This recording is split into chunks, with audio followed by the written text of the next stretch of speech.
Hello students, आज का हमारा टॉपिक है अबॉर्शन। तो अबॉर्शन जो होते हैं वो आपके दो टाइप के होते हैं। पहला होता है स्पॉन्टेनियस। स्पॉन्टेनियस का मतलब ही होता है कि अचानक सडनली 20 वीक ऑफ प्रेगनेंसी से पहले आपका सडनली अबॉर्शन हो जाए। तो इसमें क्या होता है कि वो किस लिए हो रहा है, या तो क्योंकि जो फीटस है वो अच्छे से नॉर्मली डेवलप्ड नहीं हुआ है, तो ये फिज़िकली और इमोशनली दोनों तरह से बहुत ज़्यादा पेनफुल होता है।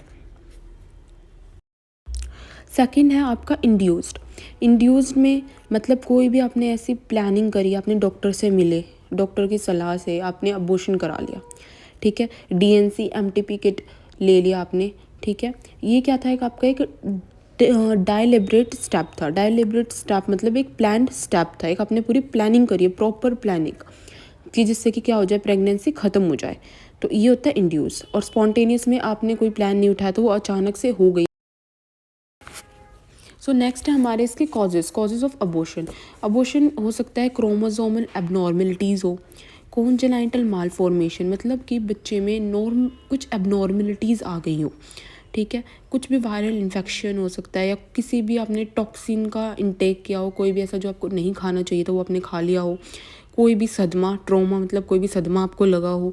रिट्रोवर्टेड यूट्रस में होता है कि यूट्रस जो है नॉर्मली सामने की तरफ ग्रो होता है, ठीक है। इसमें आपकी बैली ग्रो होती दिखती है सामने से।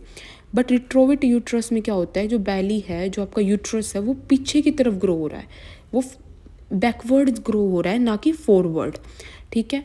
तो ये आपका हो सकता है कॉजेज़ कि रिट्रोवर्ड आपको समझ में आ गया होगा कि रिट्रोवर्ड मतलब जो बैली है, वो जो यूट्रस आपका फॉरवर्ड ना ग्रो होके बैकवर्ड ग्रो कर रहा है, ठीक है, जो कि बहुत ही ज़्यादा एबनॉर्मल है। नेक्स्ट कॉजेज़ है इम्यूनोलॉजिकल डिफेक्ट, कोई भी इम्यून सिस्टम से रिलेटेड कोई भी डिफेक्ट। ड्रग्स अगर आप कोई लेने लगी है, प्रेग्नेंट वुमेन, अगर ब्लड इनकम्पैटिबिलिटी है, मतलब कि अगर फिटस का ब्लड अलग हो जाता है और जो मदर का ब्लड ग्रुप है वो अलग है, और ताकि वहाँ पे कंपैटिबिलिटी नहीं बन रही है, स्पर्म में डिफेक्ट है, स्पर्म डिफेक्टिव है, या फिर कोई भी मतलब साइकोलॉजिकली डिफेक्ट है, मतलब किसी भी साइकोलॉजिकल लाइक डिप्रेशन से, स्ट्रेस, एंजाइटी बहुत ही ज़्यादा हो रही है, तो उस वजह से भी अगर मतलब प्रेगनेंसी के टाइम पे आप प्रॉपर न्यूट्रिशन नहीं ले रहे हो, वो उसकी वजह से भी अबॉर्शन हो सकता है। और एक आपका कॉजेज़ होता है सर्विकल इनकम्पिटेंस।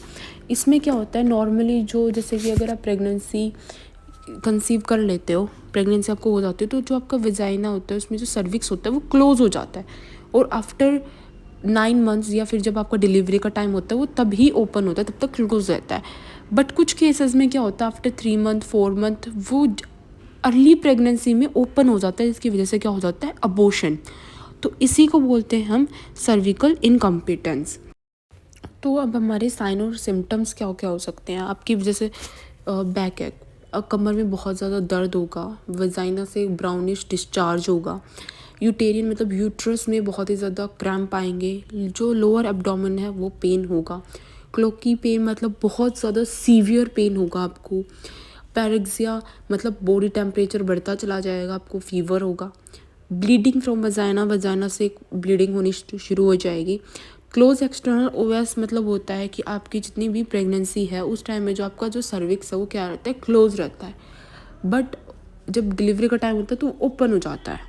तो इसका साइन एंड सिम्टम्स ये भी हो सकते हैं कि वो जो चीज़ सर्विक्स है वो ओपन हो चुका है, ठीक है, जो आपका फिटस था, इसका मतलब वो अर्ली प्रेगनेंसी के होने से पहले ही, फिनिश होने से पहले ही बाहर निकल गया fits. So these are the causes and symptoms.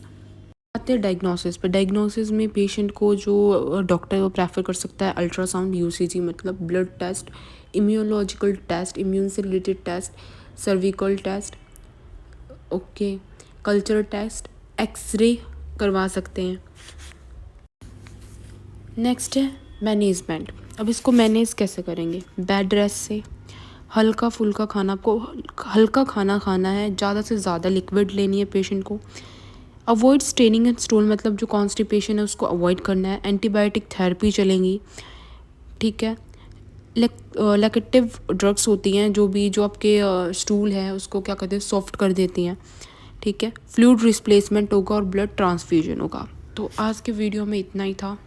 अगर इससे रिलेटेड और कोई टॉपिक है जो रहता है, या कोई भी ऐसा पार्ट जो आपको समझना आया हो, तो please comment and like and subscribe the video. Thank you.